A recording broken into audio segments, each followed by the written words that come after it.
حرمین شریفین مکہ مکرمہ اور مدینہ طیبہ یہ عظمتوں والی جگہیں ہیں۔ ان جگہوں کو اللہ نے شانیں عطا فرمائی، ان کو اللہ نے مرتبے اور مقام عطا فرمائے، ان کو اللہ تبارک و تعالیٰ نے بڑے اعزازات سے نوازا۔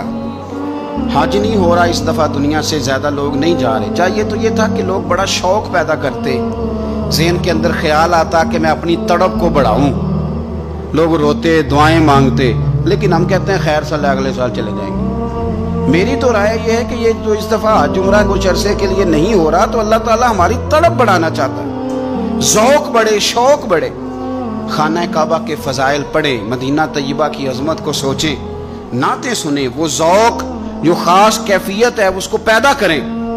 نبی پاک صلی اللہ علیہ وسلم نے جو ہمیں فضیلتیں بیان کی نا مکہ مکرمہ کی اور مدینہ طیبہ کی، اس کی حکمت بھی یہ ہے کہ ہمارے دل میں شوق پیدا ہو کہ ہم نے اس جگہ جانا ہے، ہمارے دل میں تڑپ پیدا ہو، ذوق آئے ہمیں۔ دیکھیں نبی پاک علیہ السلام نے فرمایا جو نماز تم اپنے گھر کے اندر پڑھو گے ایک نماز کا اللہ تمہیں ثواب دے گا، جماعت کے ساتھ پڑھو گے تو 27 نمازوں کا ثواب، لیکن فرمایا وہی نماز اگر تم میری مسجد نبوی میں آ کے پڑھو گے تو اللہ 50,000 نمازوں کا ثواب عطا کرے گا، 50,000 نمازوں کا۔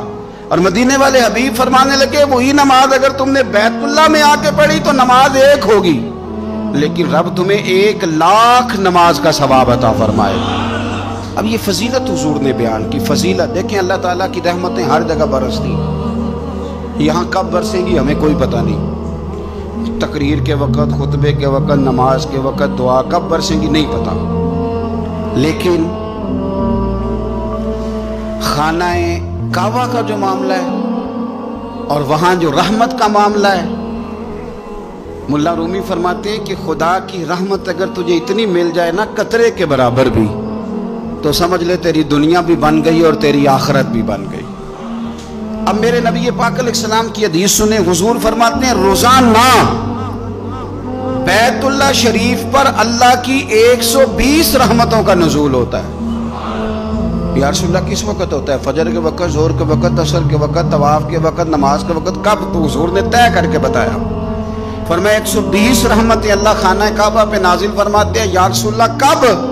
فرمایا 60 رحمتیں تو ان پہ برستی ہیں جو بیت اللہ کا طواف کرتے ہیں، اور فرمایا 40 رحمتیں اس پر برستی ہیں جو حرم شریف میں نماز پڑھتا ہے، اور حضور فرماتے ہیں کچھ بھی نہ کرے بس بیٹھ کے کعبے کی زیارت ہی کرتا رہے، 20 رحمتیں تو اللہ اسے بھی عطا فرما دے۔ کتنی مقدس جگہ ہے، وہاں جانے کا ذوق، وہاں جانے کی تڑپ، وہاں جانے کا شوق۔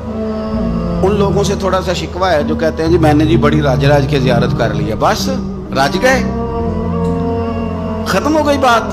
سنو، نبی پاک علیہ السلام نے 53 سال حیات ظاہرہ کے وہاں گزارے، 53 سال، لیکن جناب صدیق اکبر رضی اللہ تعالیٰ عنہ فرماتے ہیں قربان جاؤں جس رات میرے کریم محبوب علیہ السلام ہجرت کی رات مکہ مکرمہ سے نکل رہے تھے تو حضور پلٹ پلٹ کے بیت اللہ کو دیکھتے، حضور پلٹ پلٹ کے دیکھتے تھے، اور پھر میرے محبوب کریم علیہ السلام نے پلٹ کے کعبے کی طرف دیکھ کے فرمایا بیت اللہ تو مجھے بڑا ہی پیارا ہے، تو مجھے بڑا ہی پیارا ہے، اے شہر مکہ تو مجھے بڑا ہی پیارا ہے۔ فرمایا اگر میری قوم مجھے پریشان نہ کرتی میں تجھے کبھی چھوڑ کے نہ جاتا۔ 53 سال رہنے کے باوجود بھی حضور کا بیت اللہ سے پیار، نبی پاک کی اس شہر کے ساتھ وابستگی، وہ دلچسپی، وہ ذوق، وہ شوق، وہ کیفیات، کیوں مان پڑتے جا رہے ہیں ہمارے جذبے؟ ہمارے سیاست کی باتیں روز ہونے لگی ہیں، بحثوں کی باتیں روز ہوتی، لیکن اپنا عشق مضبوط کرنے کی بات، آپ یقین کریں جو عشق ہوتا ہے یہ بندے کو آزاد کر دیتا ہے، یہ بندے کو عشق آزاد کر دیتا ہے۔ اعلیٰ حضرت فرماتے ہیں اے عشق تیرے صدقے جلنے سے چھٹے سستے، جو آگ بجھا دے گی وہ آگ لگائی ہے۔ اور علامہ اقبال کہنے لگے، اقبال سمجھاتے ہیں، وہ کہتے ہیں بجھی عشق کی آگ اندھیر ہے، اب مسلمان نہیں اب خاک کا ڈھیر ہے۔ کہتے ہیں بغیر عشق کے نا کوئی کام بھی، نماز بھی بغیر عشق کے پڑھی جاتی ہے تو کوئی مزہ ہی نہیں دیتی، بندے کہتے ہیں دل ہی نہیں لگتا، پیری مریدی ہے بغیر عشق کے، ایسی بس رسم ہی ہے، ٹھیک ہے گزارا چل رہا ہے۔ قرآن شریف کی تلاوت ہے تو بغیر عشق کے کیسے کیفیات چلیں گی؟ اللہ رسول کے ساتھ پیار ہے تو کوئی دلچسپی نہیں، کوئی شوق نہیں، کوئی کیفیت۔ آپ یقین کریں کچھ بندوں پہ بندے کو تڑپ آ جاتی ہے، شوق آ جاتا ہے، یار یہ اس کو کیسے نکالیں، یہ کس طرح کا پیار کرتا ہے، آ کے بیٹھا رہتا ہے، چپ کر کے بیٹھا رہتا ہے، کہتا ہے جی کوئی کام نہیں، بس 10 منٹ ملنا ہے۔ بندے کو اس بندے پر ویسے ہی پیار آ جاتا ہے۔ کچھ ایسے سنگی ہوتے ہیں جو آستانوں پہ 10 چکر لگا کے آتے ہیں، شکوہ نہیں کرتے کہ میں 100 دفعہ بھی آیا ہوں، فلانے حضرت ملے نہیں۔ وہ وارفتگی ہے، وہ شوق ہے ہمارا۔ جب تک اللہ رسول کے ساتھ رشتہ عشق کا تھا، پیار کا تھا، ذوق کا تھا، درد کا تھا، خلوص کا تھا، آپ یقین کریں طبیعتیں جمی ہوئی تھی۔ نبی پاک نے نا ہمیں تکلیف میں رہ کے پیار کرنے کا درس دیا۔ بخاری مسلم میں حدیث ہے، حضور اپنے مدینے کی شان بیان کرنے لگے۔ حضور فرمانے لگے، محبوب فرماتے ہیں یمن فتح ہوگا تو وہاں کھیت اچھے ہوں گے، کھلیان اچھے ہوں گے، کاروبار اچھے ہوں گے، تو کچھ لوگ مدینے والے وہاں جا کے رہنے لگ جائیں گے، آباد ہو جائیں گے۔ لیکن حضور فرماتے ہیں المدینہ تو خیر لہم لو کانوا یعلمون۔ بات کو سمجھنا، فرمایا کہ وہاں کھیت کھلیان اچھے ہیں، ان کا کاروبار وہاں زیادہ چلے گا، لیکن رسول کریم نے فرمایا مدینہ ہی ان کے لیے بہتر تھا، کاش وہ اس بات کو جان لیتے۔ فرمایا پھر عراق فتح ہوگا تو وہاں بھی کچھ لوگ چلے جائیں گے، کاروبار ان کا اچھا چل جائے گا، وہاں رہنے لگیں گے، لیکن فرمایا مدینہ تو خیر لہم لو کانوا یعلمون۔ فرمایا مدینہ ہی ان کے لیے بہتر تھا، کاش وہ سمجھ لیتے۔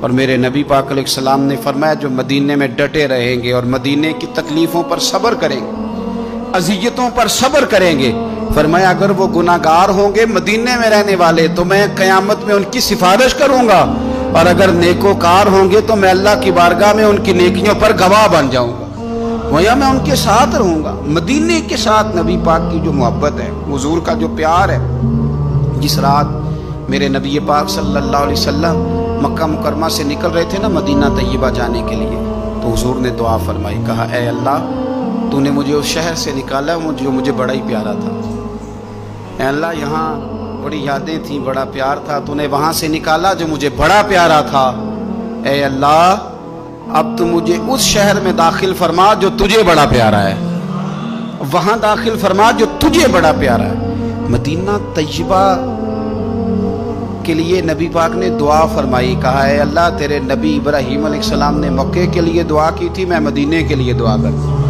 اللہ مدینے میں دگنی برکت عطا فرما۔ اللہ کے محبوب علیہ السلام کی خاص دلچسپیاں مدینہ طیبہ کے ساتھ۔ مدینے والوں نے نہ حکمرانی نہیں کی، تو حضور نے پہلے کہہ دیا تھا خلیفہ قریش میں سے ہوگا، لیکن حکمرانی نہیں کی، غلامی کی۔ مدینے والوں نے نبی پاک کے دروازے کی گدائی کی۔ مدینے والے ہر میدان میں حضور کے سامنے کھڑے ہوئے دشمن کے مقابلے میں، مدینے والوں نے پیار کیا۔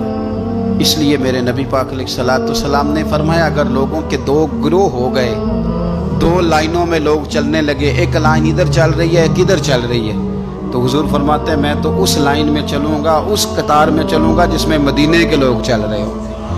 انصار مدینہ کے ساتھ حضور کا پیار، اس شہر کے ساتھ حضور کی دلچسپیاں، پیار دیکھیں نا، بندہ جب اپنے گھر واپس لوٹ کے آتا ہے تو شوق ہوتا ہے ذرا جلدی سے نا گھر پہنچ جاؤں، ذرا تھوڑا جلدی چلا جاؤں۔ کئی سفر سے آئے، صحابہ فرماتے ہیں کہ جب نبی پاک کسی جنگ سے، جہاد سے، سفر سے لوٹتے، مدینے کی عمارتیں نظر آتی تو گھوڑا تیز کر لیتے، اپنے اندر نا یہ ذوق پیدا کریں، یہ پیار پیدا کریں۔ آپ یقین کریں وہی ٹھنڈے ٹھنڈے مسلمان، وہ کوئی کیفیت نہیں، صبح سے شام تک۔ میں دوستوں سے کہا کرتا ہوں الحمدللہ کبھی ایک آیت پڑھ لینا قرآن پاک کی ترجمہ و تفسیر کے ساتھ تو سارا دن وہ گھومتی رہتی ہے دماغ میں، رات کو اس کا ذائقہ رہتا ہے روح میں۔ تو جب میں اور آپ سارا دن پڑھیں، سیاست کریں، سیاست سنائیں، کہانیاں کریں، غیبتیں، تو پھر دماغ میں الٹے سیدھے خیالات ہی آنے۔